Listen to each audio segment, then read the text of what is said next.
આવ આકાશ આવ, બેસ બેસ. શું બેટા કઈ કામ હતું?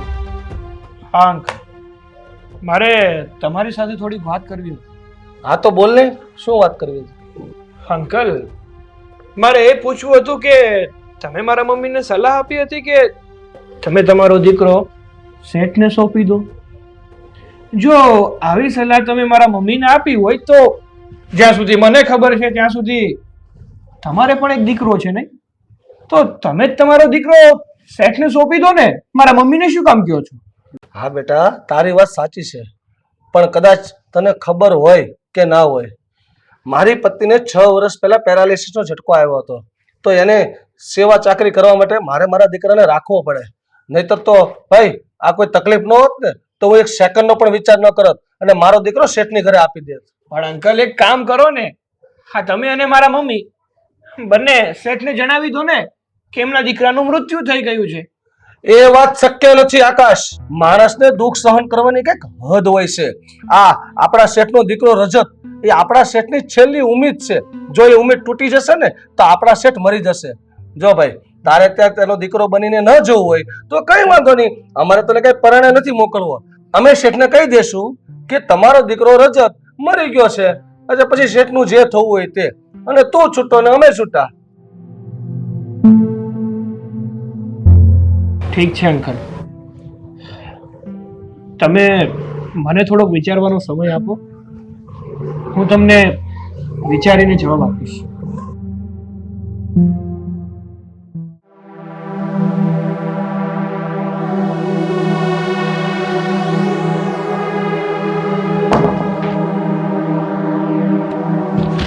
જય શ્રી કૃષ્ણ શેઠ. હા, જય શ્રી કૃષ્ણ. અશોક, બેસ.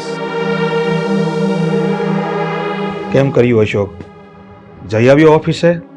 બધો વહીવટ તપાસી લીધો તે? હા શેઠ, મેં છેલ્લા 10 દિવસનું ટર્નઓવર ચેક કર્યું છે અને બધું સમયસર ચાલી રહ્યું છે. અને આ નવી કંપની સિગ્મા ઇન્ડસ્ટ્રીઝનો જે આપણે નવો ટેન્ડર લીધું હતું ને તેનો પણ માલ સપ્લાય થઈ રહ્યો છે. તમે ચિંતા ન કરો. ગુડ. આ તે સારા સમાચાર આપ્યા લે. શેઠ, તમને હજી એક સારા સમાચાર આપું? હા, કયા સારા સમાચાર? બોલ. મેં આજે જ તે રજતભાઈને મેલ કર્યો હતો અને એને પૂછ્યું હતું, એટલે ભાઈ તમારી એક્ઝામ ક્યારે પૂરી થાય છે અને તમે ઇન્ડિયા ફરીથી પાછા ક્યારે આવો છો? તો એમણે મને રિટર્ન એવો જવાબ આપ્યો મેલમાં કે આવતી 2 તારીખે ઇન્ડિયા પાછા આવે છે. શું? મારો દીકરો રજત ઇન્ડિયા પાછો આવી રહ્યો છે? હા શેઠ. પણ એ કઈ તારીખે પાછો આવે છે? 2 તારીખે. અને આજે કઈ તારીખ છે? આજે 15. તો એનો મતલબ તો એવો જ ને કે 17 દિવસ પછી મારો દીકરો ઘરે આવે છે. હા જો અશોક, જો 4 વર્ષ પછી મારો દીકરો ઘરે પાછો આવે છે. એના સ્વાગતની કોઈ કમી ન રહેવી જોઈએ. અને સાંભળ, આપણી આખી બિલ્ડિંગ તું શણગારી દેજે, લાઇટિંગ કરી નાખજે, અને આપણી બિલ્ડિંગના અને આડોશ પાડોશમાં બધા જ પાડોશીઓને છે ને તું સારામાં સારી રેસ્ટોરન્ટમાં લઈ જાજે અને બધાને જમાડજે. અને આપણી કંપનીના વર્કરોને પણ તું ખુશ કરી દેજે. હો, અને જો મારા દીકરાને એવું લાગવું જોઈએ કે હું નટવરભાઈ શેઠનો દીકરો છું. એને કોઈ અરે શેઠ, તમે ચિંતા ન કરો, બધી તૈયારી મેં શરૂ કરી દીધી છે. અને પણ મને પણ એમ થાય ને કે રજતભાઈ આવ્યા પછી મારે ચિંતા ઓછી. હા, અને આમ પણ મારો દીકરો આવી જશે ને તો મારા માથેથી બધો ભાર ઉતરી જશે અને હું મારી કંપનીનો સંપૂર્ણ વહીવટ મારા દીકરાને સોંપી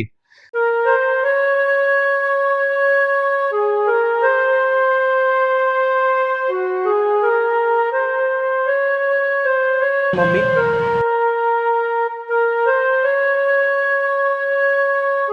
તમે 2 તારીખની વાત કરતા હતા.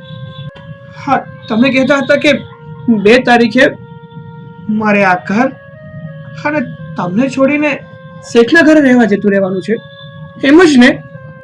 હા બેટા, શેઠના ઘરે હું તને નથી મોકલતી, તને તારું નસીબ ન્યા લઈ જાય છે. ગયા ભાવના કઈક લેણા હશે તારે શેઠની હારે, એનો દીકરો બનીને તું એના ઘરે જાશ. મમ્મી, નસીબનું તો ખાલી બહાનું છે. બાકી તમે જ મને તમારાથી અળગો કરી અને શેઠના ઘરે મોકલવા માંગો છો. મમ્મી, હું એ શેઠના ઘરે કઈ રીતે રહી શકીશ? અરે મમ્મી, એ શેઠના ઘરે મને મારી માં કઈ રીતે મળશે એ કયો ને. બસ હવે તું કઈ નાનો કિકલો નથી. અને આ બધા બાના બનાવવાનું બંધ કરી દે અને 2 તારીખે શેઠના ઘરે જવાની તૈયારી કરી લેજે. અને એક વાત સાંભળી લે, આ શેઠની મિલકત છે ને એ આપણી નથી, એટલે તું ભોગવવાની કોશિશ નહીં કરતો.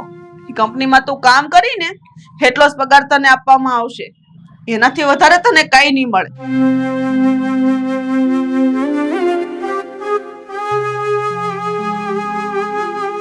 મમ્મી, તમે કેમ સમજતા નથી? મારે શેઠનું ઘર કે શેઠની મિલકત નથી જોતી. મને તો મારી માં જોઈએ છે.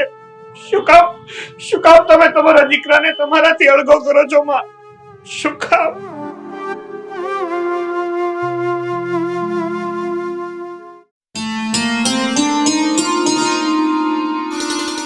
જય શ્રી કૃષ્ણ શેઠ. જય શ્રી કૃષ્ણ અશોક. જો રજતભાઈ આવી ગયા. શું મારો દીકરો આવી ગયો? ક્યાં છે બેટા? મારો દીકરો આવી ગયો? હા, મારો દીકરો આવી ગયો. પપ્પા, તમે ચિંતા નહીં કરતા. હવે હું પાછો આવી ગયો છું. હા બેટા, આ તારા અવાજમાં કેમ એટલો બધો ફરક દેખાય છે મને? શું થયું છે? શેઠ એવું નથી, નાના શેઠ હવે જવાન થઈ ગયા છે અને શારીરિક ફેરફાર પણ થાય ને, અને હવે તો એ દેખાવમાં બદલાઈ ગયા છે. હા શેઠ, બેસો બધા બેસો. હા બેટા, હા પપ્પા, બેસો. બેસ બેટા અહીંયા. હા બેટા, હા તારું ભણવાનું બધું પૂરું થઈ ગયું? હા પપ્પા, મારું ભણવાનું બધું જ પૂરું થઈ ગયું છે. તો બેટા હવે તું મને છોડીને તો નહીં જા ને? ના ના પપ્પા, તમે જરાય ચિંતા ના કરો. હવે છે ને હું આ ઘરમાં જ રહેવાનો છું. તમને છોડીને ક્યાંય નથી જવાનો. અશોક, હા શેઠ. આજે તો ખુશીનો દિવસ છે, એટલે આપણી કંપનીમાં છે ને બધા જ વર્કરોને મીઠાઈ વેચી દેજો. અને એટલું જ નહીં, આ મહિનામાં આપણા વર્કરોને સારામાં સારું બોનસ પણ આપજો. મારો દીકરો છેક અમેરિકાથી ભણીને પાછો આવ્યો છે. જી શેઠ, તમે ચિંતા ન કરો. આજે જ આપણી કંપનીમાં મીઠાઈ વેચાવી દઈશ અને બોનસ પણ જાહેર કરી દઈશ. હા, જો અશોક, પછી મારા દીકરાને છે ને આપણી કંપનીમાં લઈ જાઓ અને જેમ બને એમ જલ્દી મારી કંપનીનો વહીવટ મારા દીકરાને સોંપી દો. સારું, તમે બધા બેહો, હું તમારા બધા માટે ચા નાસ્તો લેતી આવું. હા, મારા દીકરા માટે સ્પેશિયલ કોફી બનાવજો. મારા દીકરાને કોફી પસંદ છે. હા શેઠ. બેટા, ત્યાં બધું આમ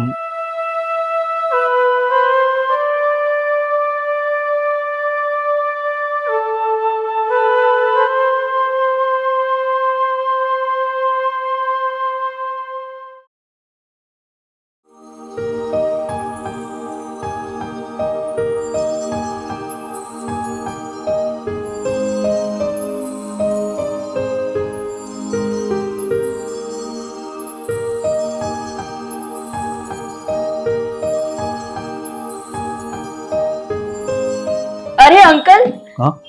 તમે તો કહેતા હતા ને કે રજત 10 વાગ્યાની ફ્લાઇટમાં આવવાનું છે, પણ 10 વાગ્યાની ફ્લાઇટમાં તો નથી યાર. અરે બેટા, રજત તો ક્યારનોય ઘરે આવી ગયો છે અને એના બેડરૂમમાં જ બેઠો હશે. જા. શું વાત કરો છો? રજત ઘરે આવી ગયો છે? હા બેટા, જા મળી લે. હા.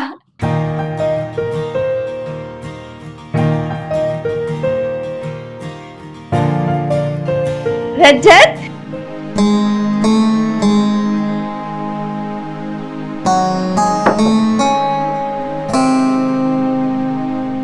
તમે કોણ છો?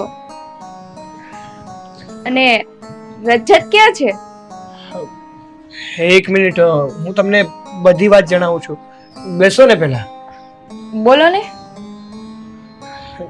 જો વાત એવી છે કે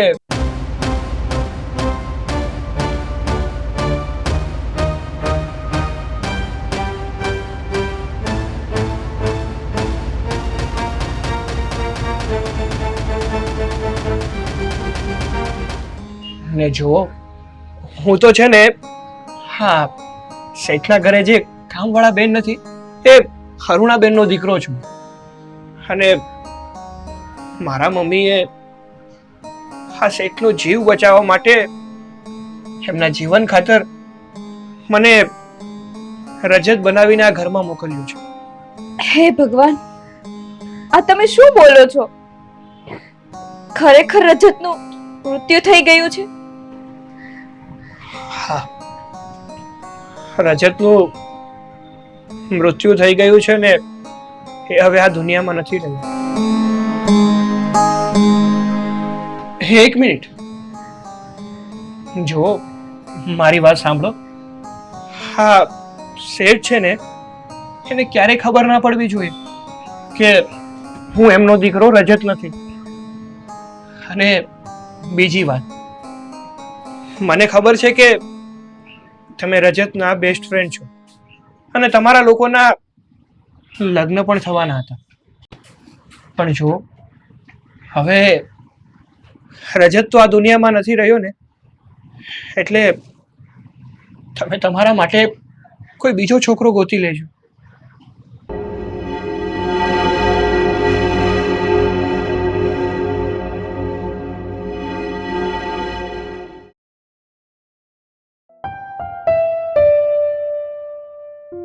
મમ્મી,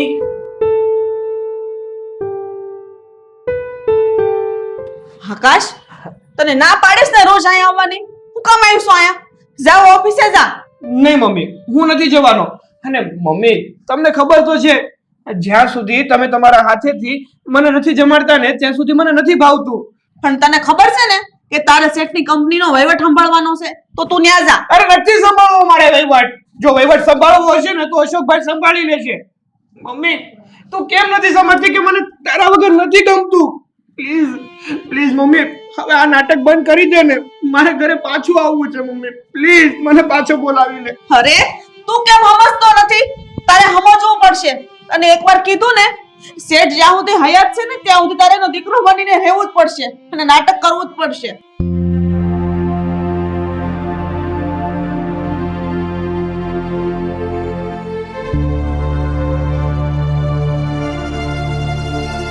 મેં તને એકવાર કીધું ને કે મારી ઈમાનદારી નો સવાલ છે. મારી ઈમાનદારી મને બતાવવા દે. તું ત્યાં જા. હું તને પગે લાગુ, તું જા.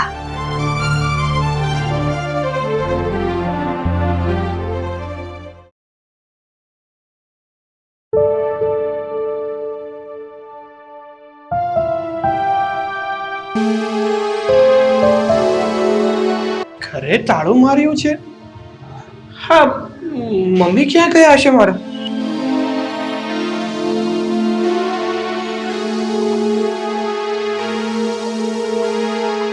ભાઈ, બોલો ને. હા, મારા ઘરે તાળું માર્યું છે. તમને ખબર છે મારા મમ્મી ક્યાં ગયા છે? મને ખબર તો નથી, પણ એ મારી પાસે આવ્યા હતા ઉપર અને કીધું હતું આજે અમારી ચિઠ્ઠી આપી દેજો કોઈ આવે. ચિઠ્ઠી? સારું.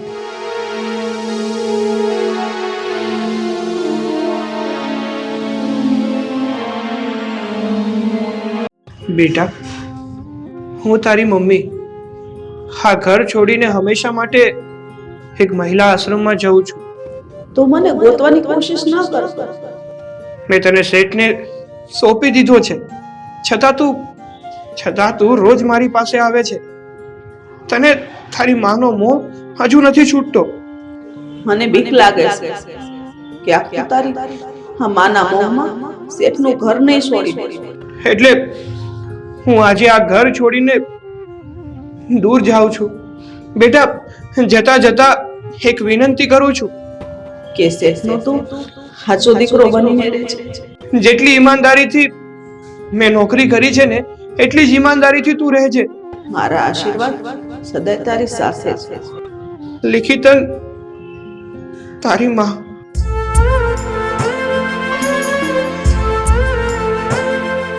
સારું મમ્મી, જેવી તમારી ઈચ્છા. જો તમારી એવી જ ઈચ્છા હોય કે હું શેઠના ઘરે રહું, તો હવે હું પૂરી ઈમાનદારીથી શેઠના ઘરે રહીશ અને શેઠની સંભાળ લઈશ.